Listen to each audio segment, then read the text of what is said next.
Assalamu alaikum wa rahmatullahi wa barakatuh. Welcome to another episode at Stream Islam. Alhamdulillah, we blessed to be in the month of Ramadan, and right now I'm in a holy city of Al Madinah Al Munawwara, and with us, inshallah, we're gonna have John Fontaine, who has his own program as well with Stream Islam. He's gonna be joining me in a moment, inshallah.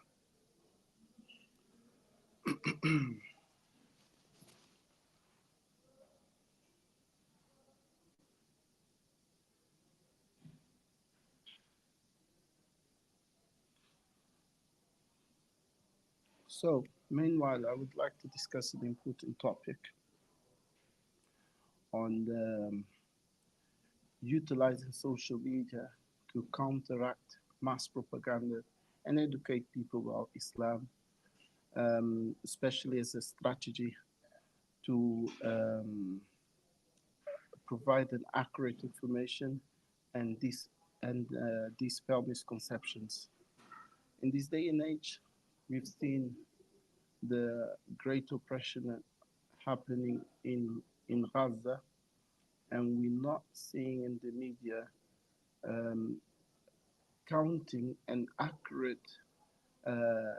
you know, an accurate display of the reality on the ground and the mass oppression happening. And we see many non-Muslims who end up uh, believing in this narrative that Israel is genuinely attacking Hamas and not necessarily, causing oppression in the land and corruption.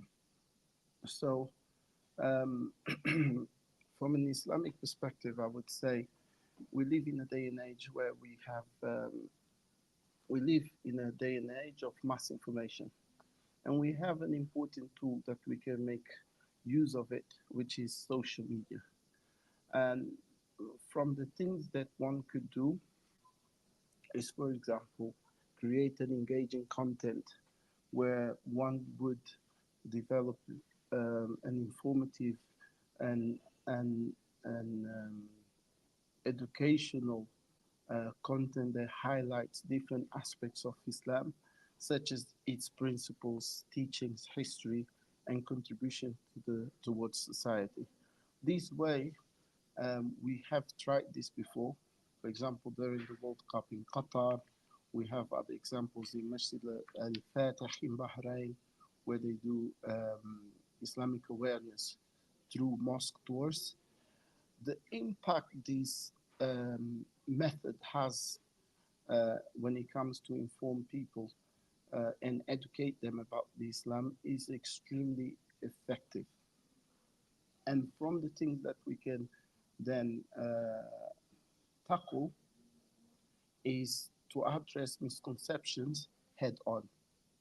For example, we identify common misconceptions about Islam perpetuated by the mainstream media and address them directly in our content. We see many brothers doing it already, especially brothers who give Dawah in London and Speakers Corner, others as well, such as brothers in the States as well, not only in the UK, but even though the UK are the leading Muslims making use of social media in order to tackle these misconceptions about Muslims and Islam. It's just as an example. And another one is to provide a clearer explanation backed with credentials and credible sources to tackle these myths and stereotypes. So it's important to try to create a second, I wouldn't call it opinion, but create a diversity in terms of narratives. So we showcase diverse, one second, let me see if this, John is joining us now.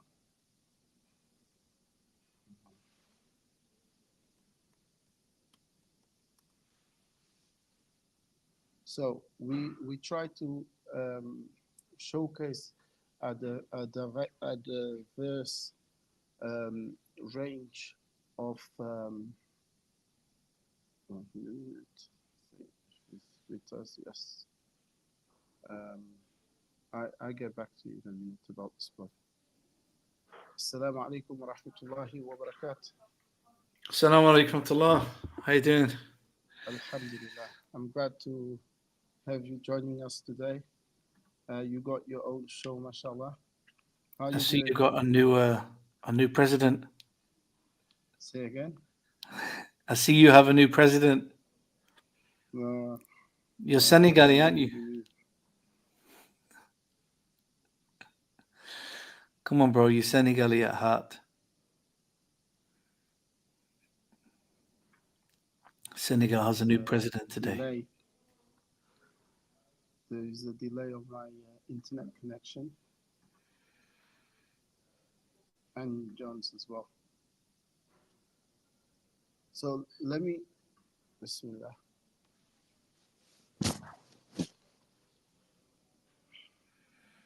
Bismillah. Assalamu alaikum. Salam.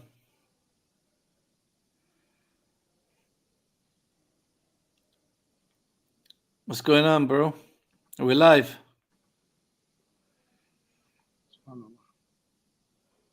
Assalamu alaikum. Alaikum salam. Can you hear me? Oh, I can I hear don't you. hear you, but basically my laptop went down. But yeah, I got my phone. I'm using my phone. But yes, so welcome, John. How's Basically, it I'm going, bro? talking about utilizing social media to counteract the mass propaganda and educate people about Islam, and giving a second an alternative for mass. 1 second, let me just connect on my laptop.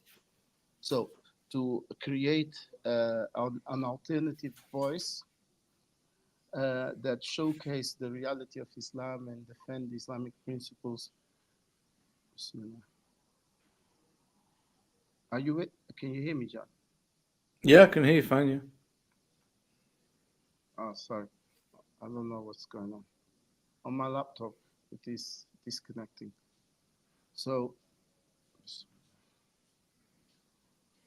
so basically, is to utilize social media to counter uh, rat the mass propaganda and to educate people about Islam is an effective strategy, and we can provide an accurate information and dispel misconceptions.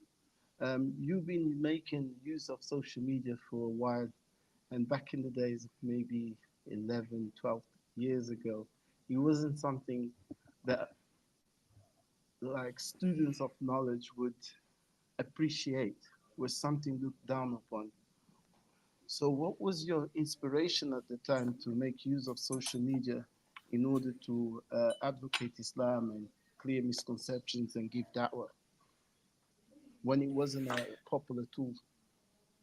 Yeah, it's interesting you say that, subhanAllah. When I first came to Islam, there was very little online.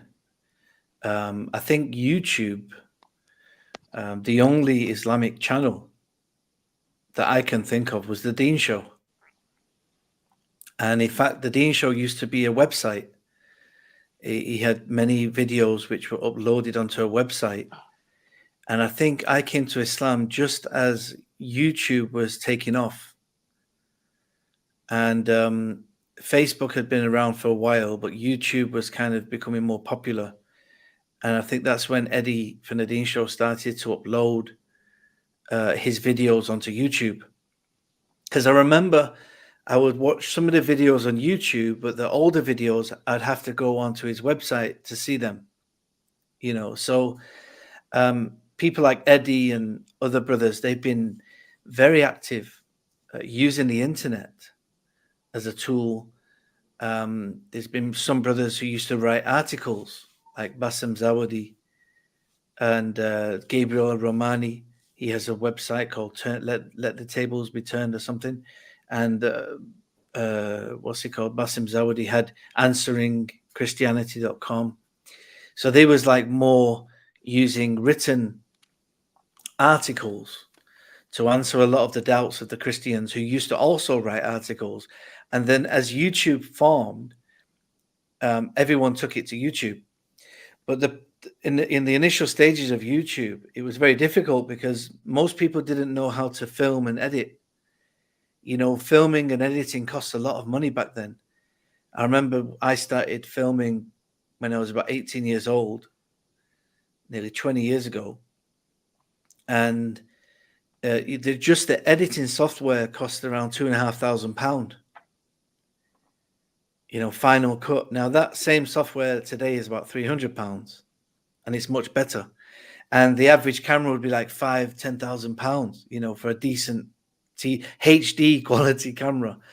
Where today everyone's got a 4K camera in the pocket, subhanAllah. So things have changed drastically over the past 20 years. You know, people have come into the field.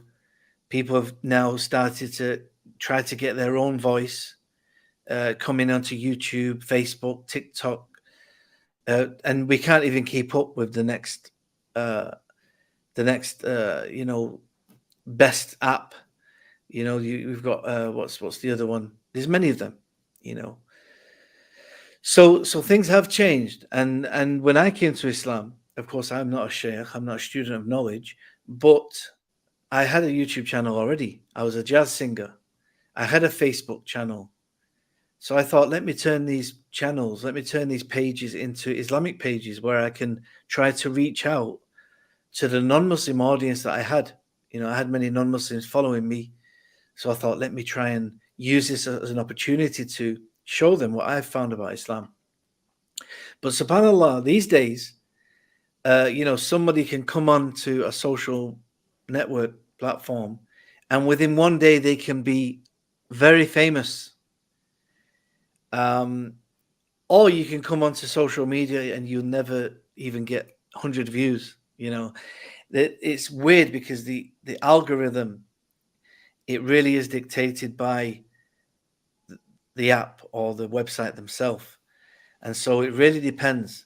If you're doing generally good Islamic content, a lot of the time, unless you're compromising some way, like putting adverts on your channel, you know, which I don't agree with, because you're allowing them to make money and you're making money from, you know, things that are haram, basically, you know, because every advert has women and music usually.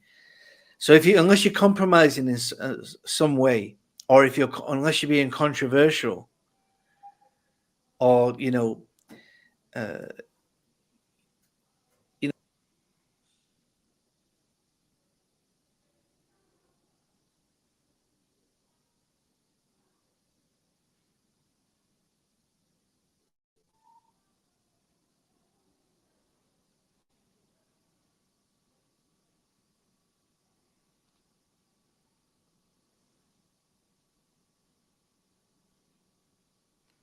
Akhi, I'm not sure why, but I can't hear you. Can you verify your microphone? Oh, it's mute. Have a look. Your mic. Yes. can you hear me? Yeah, perfect. MashaAllah, high quality microphone. I can't hear you.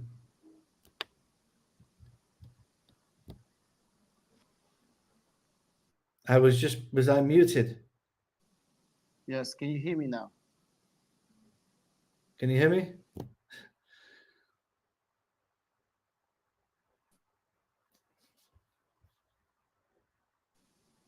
Can you hear me? I can hear myself. I'm stuck.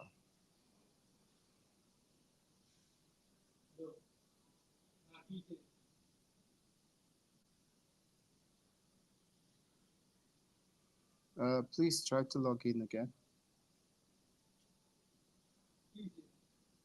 One moment.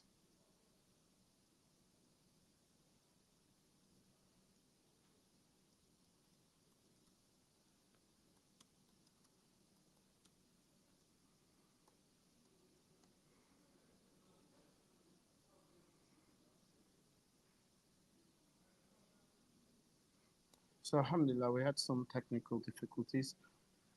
So, let me start again. Basically, how can we in this day and age use social media to educate people about Islam and counteract mass propaganda spread by mass media, mainstream media? Um, um, what can we do? And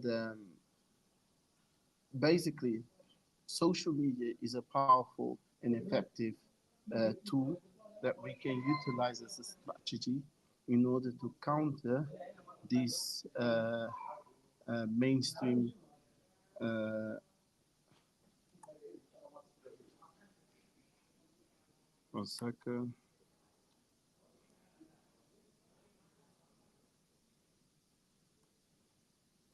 Okay, I was just replying to John. So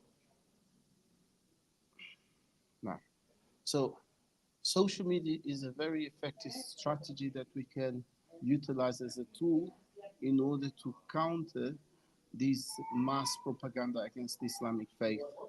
So I would discuss. I wanted first to um, ask John, who is a veteran in social media, mashallah, who's been using it for over 10 years. And back in the days, the usage of social media wasn't something popular among students of knowledge, and even video recording of classical lessons and of books and durus in general wasn't something everyone used to feel comfortable doing. Was mainly audio, and is understandable because there used to be some fatwa of the ulama in terms of the use of video and the permissibility of it. But as time went, um, it it turned that now is one of the most important uh, methods to make our voice heard. So I'm going to just touch on a few points that we can uh, use as a community in order to counter the mainstream media channels. So first thing we can do as an individual is establish authenticity. So we create authentic and informative social media profiles or pages dedicated to educating about Islam. So we should utilize reputable sources um, such as scholars and utilize even quotes of the books of known books and so on, and share this accurate information. SubhanAllah, having technical issues, but I will just carry on and share this accurate information. And it's important to have transparency, and credibility is key, us as Muslims, because a lot of times we see Muslims utilizing common sense as and philosophies, or on all Western philosophies in order to explain Islam. And this is something that is, um, I would say, is negative. We should rather utilize Islam and its source as the first source of uh, educating people about our faith. Because a good example is a few days ago I was in Masjid al-Fatih in Bahrain, and there was a German couple who came to visit the mosque because in Bahrain they have visit is Islamic awareness through mosque tours. And they were actually pioneers in many of its great techniques, and they innovated in many aspects in terms of originality and creativity to educate non-Muslims about Islam, which is one of the most powerful uh, tools I've seen in these modern days. I would say, but what I mean by modern day is 2020 up to now is the most efficient method that I've seen or came across to educate non-Muslims about the Islamic faith. So they had a couple of books, and one of the books which is problematic is the topic of uh, the scientific miracles of the Quran. This is very problematic for me as a Muslim to make science and evidence to bring the credibility of Quran. Actually, as a Muslim, the Quran on its own is the most efficient way to show the truth of Islam. Science is not a tool that the Quran is in need of to show its truth. And a lot of the arguments used um, in this book or these arguments that are quite popular, the scientific miracles of the Quran, are not necessarily accurate. You know, these are how can I say? I wouldn't call it theories, but um, interpretations of science as well as the Quranic verses, which are not necessarily accurate. And this is from a viewpoint of transparency and credibility. This is not a good method to try to educate people about Islam. So one has to pay attention to establishing authenticity when it comes to trying to give da'wah or educate people about Islam. So be mindful as an individual if you want to utilize social media to educate people about Islam and to counter the mass propaganda spread by the mainstream media. Be aware with your sources. So, and the second point I would say is educational content. So, we should develop a content strategy focused on providing accurate and comprehensive information about Islam. This can include posts, videos, infographics, and articles covering various aspects such as the fundamentals of the religion, its history, cultural contribution, and misconceptions. It's quite interesting to mention this because me myself, when it comes to Center of Culture and Civilization, Center CCC, Center CC, is a channel on or page in Instagram that I am part of or organization. One of the strategies we use is to educate the non-Muslims about the Islamic contribution in terms of science and it's purely history. Unlike trying to utilize the theory of the scientific miracles of Quran, which is not necessarily 100% accurate. We rather utilize historical events and individuals, such as one of many scholars in Islam who contributed towards medicine and many other physics, chemistry, and other sciences, mechanics, and so on. We can utilize this as a means of educating. This is one of our strategies with Center of Coaching Civilization, which is I've seen very efficient, especially with Islamic uh, exhibitions. And non-Muslims often find it really interesting because it's educational, historical, factual, and is the kind of information they don't have access to now. So another aspect I would say to address misconceptions. So actively, actively address common misconceptions and stereotypes about Islam. So we can create content, especially refuting these myths and providing factual information.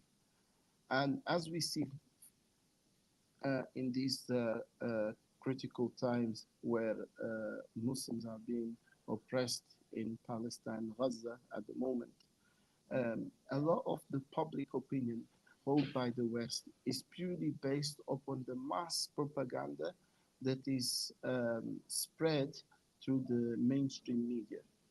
Okay, which which makes us Muslims less of humans, and then um, Israel can justify their uh, methods on trying to fight or eradicate Hamas. Um, uh, my network is really bad, subhanAllah. I had internet on my phone, but for some reason there is a problem with Zain here in Al Medina, where no one, literally no one has internet. Even to make calls, there is some technical problems happening. So I'm really sorry with um, you know, these uh, technical issues that are affecting the the stream. And I'm at the hotel in the restaurant trying to utilize the hotel's internet, but it's constantly um, breaking. Subhanallah. Wa alaikum salam wa rahmatullahi wa barakatuh. So, inshallah, I hope that you guys. By the way, could you please write on the comments if it's clear, because the impression I get by speaking is that, Ya Allah, the impression that I'm getting is that there is a delay on my speech, and which is affecting the quality of the stream, but which is disturbing me and confusing me uh, without really knowing if you guys are hearing or not. So, how is the quality of the stream? Could you please write in the comments? The volume is quite low. Okay, Bismillah. We'll try to speak up. So, Bismillah, ala barakatillah. Al-Muhim. So, so the first point I made is to establish authenticity. The second is to create educational content which will tackle, oh, thank you, which would tackle these not misconceptions, but the fundamental principles of the religion of Islam's history and cultural contribution and misconceptions. The third point, which I stopped, is to address misconceptions. Actively to address common misconceptions and stereotypes about Islam. So we could create contents especially to refute myths and provide factual information. And the fourth point I would like to present is to highlight diversity, showcase the diversity between the Muslim communities through stories. One of the main stories I love to mention, especially for someone like myself coming from a black background, is Malcolm X.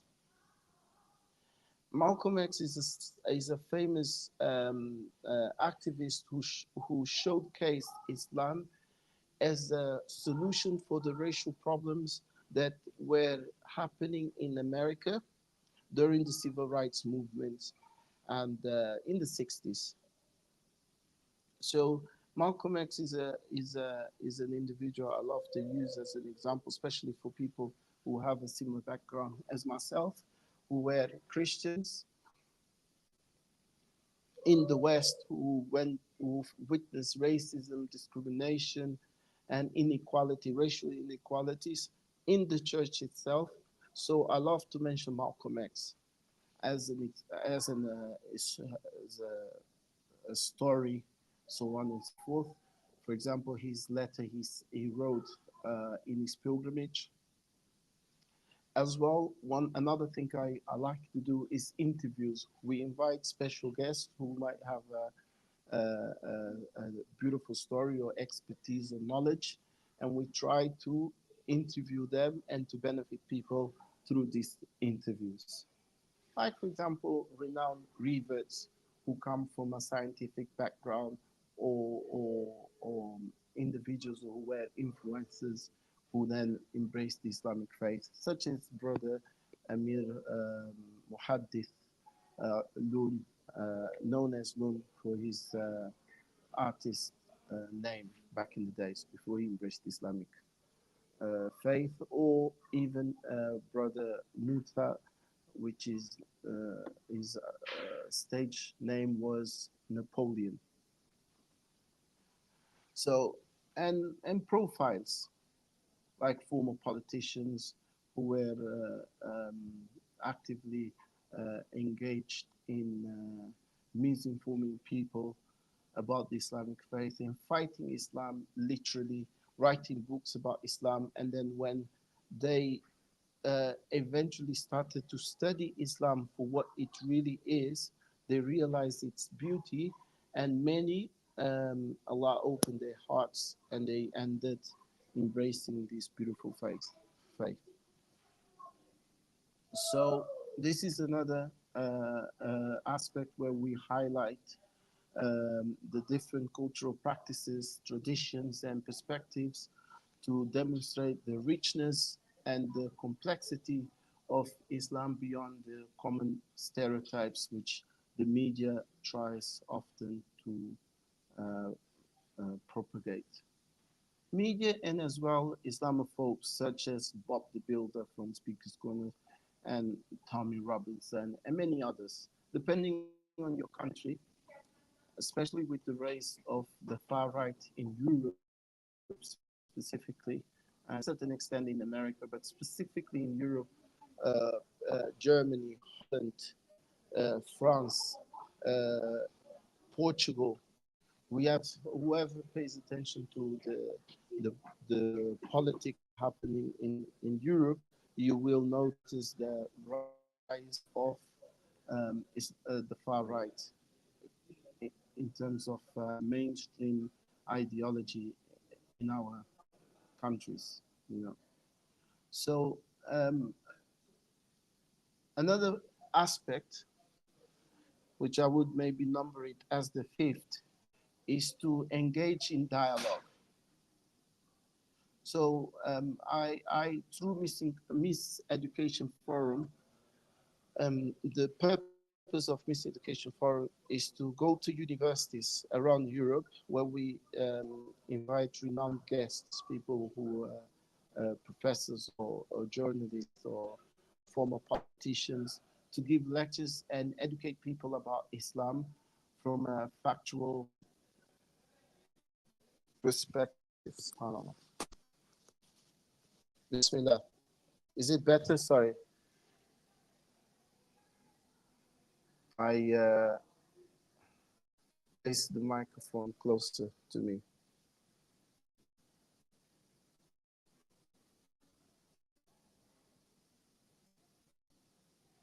So, Bismillah. I assume so. So, um, so we engage in um, forums where we have professors as well to discuss about ideologies, uh, propaganda, and so on, to educate people the impact this propaganda has on the public opinion, which is going to have an impact in the impression people have about the Islamic faith and Muslims, and how this impact as well the rise of far right in the West. So the sixth point I would say is to collaborate and to partner. What do I mean by this? Collaborate with other organizations, influencers, and activists who share a similar goal of promoting understanding and tolerance. Um, Bearing in mind the context of this is how we can tackle the mass propaganda by mainstream media, because they have one of the most powerful tools, which basically um, gives the public opinion whatever they see on Islam and about Muslims, which has impact in the way our governments can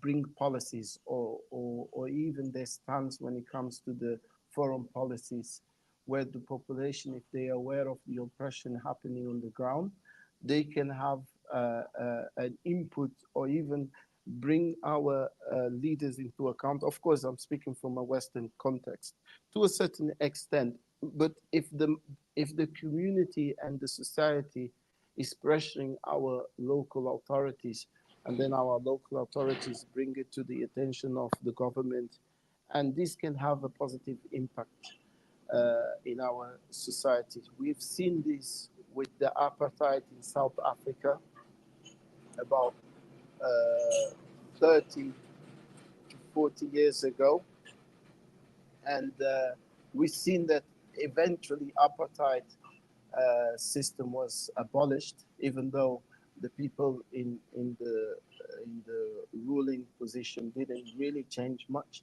But there was a change which had an impact on the lives of black community in South Africa, which is today visible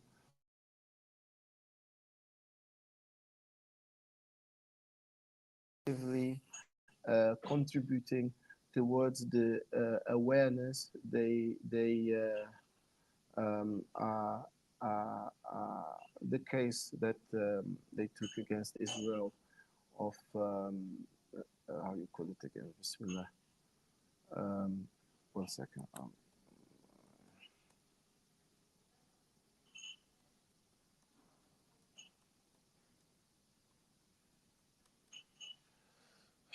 Which the genocide case against Israel.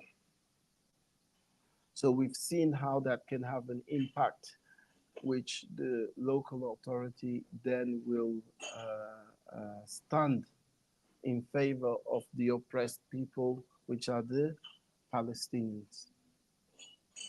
So another aspect we can, I would number it as the seventh, is to use hashtags and trends.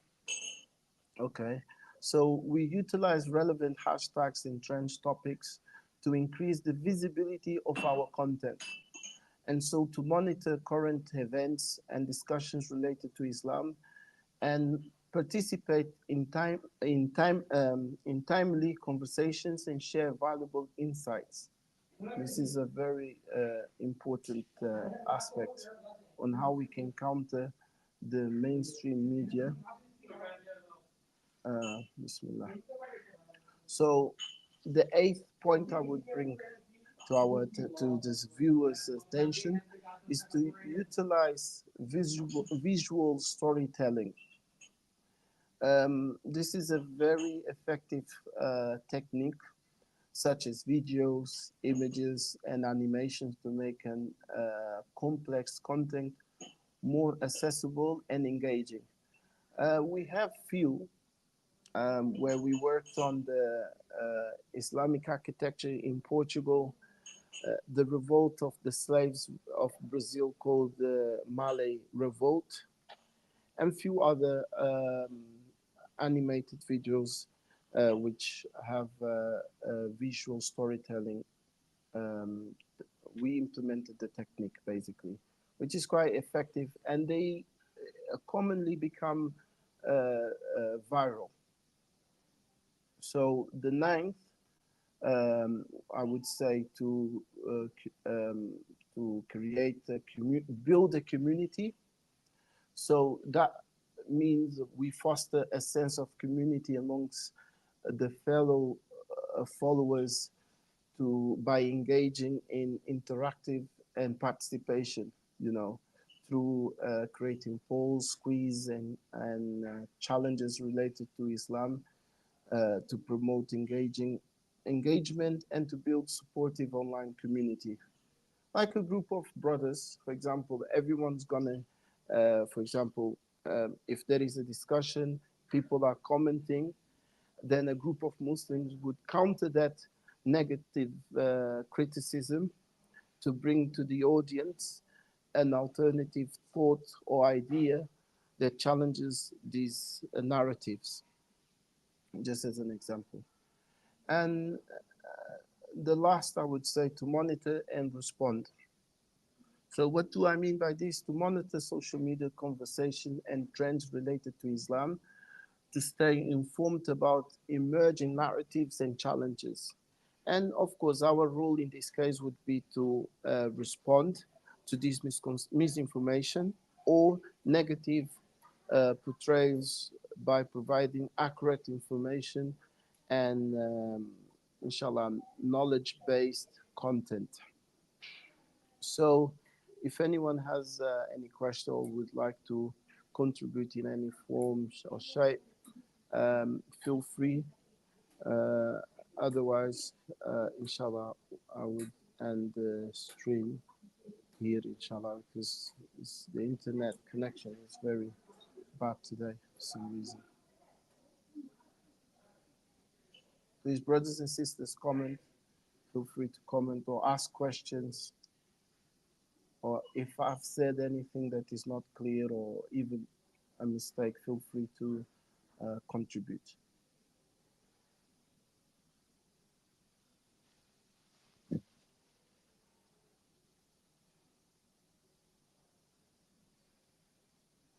And please, brothers and sisters, don't forget to donate to IDC. Uh, no. Oh, you're welcome,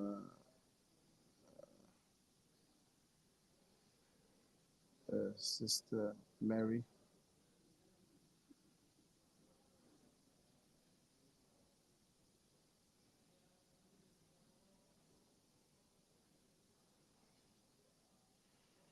So, in this case, I will then end, and I would like to remind my brothers and sisters to make the most of the month of Ramadan and make loads of du'as, and inshallah, we ask Allah Azza wa Jal to make easy for our brothers and sisters who have less means and who are going through the hardship and difficulties of war in Gaza, Palestine.